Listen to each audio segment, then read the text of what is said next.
আলহামদুলিল্লাহি ওয়াহদাহ আসসালাতু ওয়াসসালামু আলা মান লা নাবিয়্যা বা'দাহ। আসসালামু আলাইকুম ওয়া রাহমাতুল্লাহি ওয়া বারাকাতুহু। প্রিয় দর্শক, কাছে দূরে দেশ ও বিদেশে যে যেখানে অবস্থান করছেন সকলকে জানাই আমি আমার আন্তরিক সালাম, শুভেচ্ছা, অনেক অনেক অভিনন্দন। প্রিয় দর্শক, বুখারী শরীফের হাদিস এবং হাদিস নম্বর 5894। প্রিয় দর্শক, এই হাদিস শরীফের মধ্যে বিশ্বনবী সাল্লাল্লাহু আলাইহি ওয়াসাল্লাম একটি দোয়া শিখিয়েছেন এবং তিনি বলেছেন, মান ক্বালাহা মিনান নাহারি, যে ব্যক্তি দিনের শুরুতে অর্থাৎ সকালবেলা এই দোয়াটি পাঠ করবে, মুকিনুম বিহা, ইয়াকিনের সহিত, বিশ্বাসের সহিত। এরপর বিশ্বনবী সাল্লাল্লাহু আলাইহি সাল্লাম বলছেন, ফামাতা মিন ইয়াউমিহি ক্বাবলা আন ইউমসিয়া, অর্থাৎ ওই ব্যক্তি যদি সন্ধ্যা হওয়ার পূর্বে তার ইন্তেকাল হয়ে যায় তো বিশ্বনবী সাল্লাল্লাহু আলাইহি সাল্লাম বলছেন, ফাহুয়া মিন আহলিল জান্নাহ, ওই ব্যক্তি জান্নাতি হয়ে যাবে, ওই ব্যক্তি জান্নাতি হয়ে যাবে, মৃত্যুর পর ওই ব্যক্তি জান্নাতি হয়ে যাবে। বলুন সুবহানাল্লাহ। প্রিয় দর্শক, এরপর বিশ্বনবী সাল্লাল্লাহু আলাইহি সাল্লাম আরো বললেন, ওমান ক্বালাহা, আর যে ব্যক্তি এই দোয়াটি মিনাল লাইল, সন্ধ্যার পর পড়বে, অহুয়া মুকিনুম বিহা, ইয়াকিনের সহিত, বিশ্বাসের সহিত, ইমানের সহিত, বিশ্বনবী সাল্লাল্লাহু আলাইহি ওয়াসাল্লাম বললেন, ফামাতা ক্বাবলা আন ইউসবিহা, এবং সকাল হওয়ার পূর্বে ওই বান্দা এবং বান্দির যদি ইন্তেকাল হয়ে যায়, ফাহুয়া মিন আহলিল জান্নাহ, তবুও ওই ব্যক্তি জান্নাতি হয়ে যাবে। বলুন সুবহানাল্লাহ। প্রিয় দর্শক, কত মূল্যবান এবং জবরদস্ত, বরকতপূর্ণ, ফজিলতপূর্ণ এই দোয়া।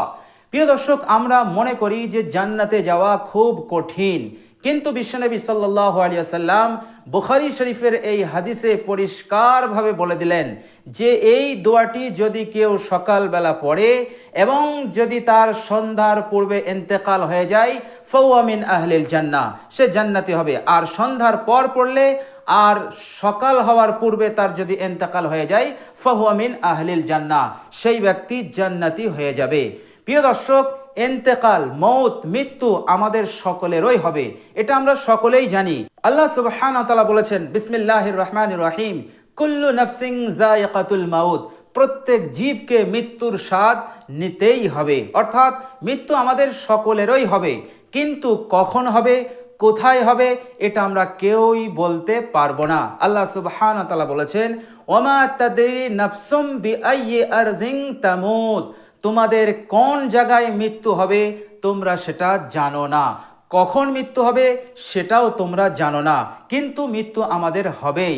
হয় রাতে হবে, নাই দিনে হবে, হয় সন্ধ্যায় হবে, নাই সকালে হবে, হয় সন্ধ্যার পূর্বে হবে, নাই সন্ধ্যার পর হবে, হয় সকালের পূর্বে হবে, নাই সকালে পর হবে, কিন্তু মৃত্যু আমাদের হবেই। বিশ্বনবী সাল্লাল্লাহু আলাইহি সাল্লাম দুটো গুরুত্বপূর্ণ সময় বললেন, সকাল এবং সন্ধ্যা। এই দুটো গুরুত্বপূর্ণ সময়ে এই মূল্যবান দোয়াটি যদি কেউ পড়ে নিতে পারে তো আল্লাহর নবী সাল্লাল্লাহু আলাইহি সাল্লাম পরিষ্কার বললেন, ফাহুয়া মিন আহলিল জান্নাহ, সেই ব্যক্তি জান্নাতি হয়ে যাবে। বলুন সুবহানাল্লাহ। প্রিয় দর্শক, শুধু তাই নয়, যতদিন ওই ব্যক্তি দুনিয়ার বুকে বেঁচে থাকবে ততদিন তার ধন সম্পদে বরকত দান করবেন। আল্লাহ সুবহানাহু ওয়া তাআলা বলেছেন, ওয়া ইউমদিদকুম বিআমওয়ালিন ওয়া বানিন, তাদের সন্তানে এবং তাদের ধন সম্পদে আল্লাহ সুবহানাহু ওয়া তাআলা প্রচুর প্রচুর বরকত দান করবেন, তাকে মালদার বানিয়ে দেবেন, তাকে ধনী বানিয়ে দেবেন। এবং আল্লাহ সুবহানাহু ওয়া তাআলা বলেছেন, সময়ে তাদেরকে বৃষ্টি প্রদান করা হবে, যে সময়ে তাদের বৃষ্টির প্রয়োজন সেই সময় আল্লাহ পাক বৃষ্টি বর্ষণ করে দেবেন, যতটুকু প্রয়োজন ততটুকু বৃষ্টি বর্ষণ করে দেবেন। এবং আল্লাহ সুবহানাহু ওয়া তাআলা তার রোজগারে, তার রুজিতে চতুর্দিক হতে আল্লাহ পাক বরকত প্রদান করে দেবেন। এটা হচ্ছে দুনিয়ার উপকার, আর মৃত্যুর পরেই আল্লাহ সুবহানাহু ওয়া তাআলা তাকে জান্নাতি বানিয়ে দেবেন। তো প্রিয় দর্শক, আর সেই মূল্যবান দোয়াটি হচ্ছে, প্রিয় দর্শক, এই দোয়াটির বাংলা উচ্চারণ আমি ভিডিওর স্ক্রিনে দিয়ে দিচ্ছি, আপনারা ওই বাংলা উচ্চারণটা দেখুন এবং আমার সাথে সাথে পড়ুন। বিসমিল্লাহির রহমানির রহিম, আল্লাহুম্মা আনতা রাব্বি লা ইলাহা ইল্লা আনতা খলাকতানি ওয়া আনা আবদুকা ওয়া আনা আলা আহাদিকা ওয়া ওয়া'দিকা মাসতাতা'তু আউযু বিকা মিন শাররি মা সানাতু আবুউ লাকা বিনি'মাতিকা আলাইয়া ওয়া আবুউ বিযামবি ফাগফিরলি ফাইন্নাহু লা ইয়াগফিরুয যুনুবা ইল্লা আনতা। প্রিয় দর্শক, বুখারী শরীফের হাদিস, হাদিস নম্বর 5894, এবং এই হাদিসটি বর্ণনা করেছেন হযরত শাদ্দাদ বিন আউস রাদিয়াল্লাহু তাআলা আনহু। প্রিয় দর্শক, আর এই মূল্যবান দোয়াটিকেই বলা হয় সাইয়্যিদুল ইস্তেগফার। তো প্রিয় দর্শক, আমরা সকলেই এই সাইয়্যিদুল ইস্তেগফারকে পড়ার চেষ্টা করব ইনশাআল্লাহ।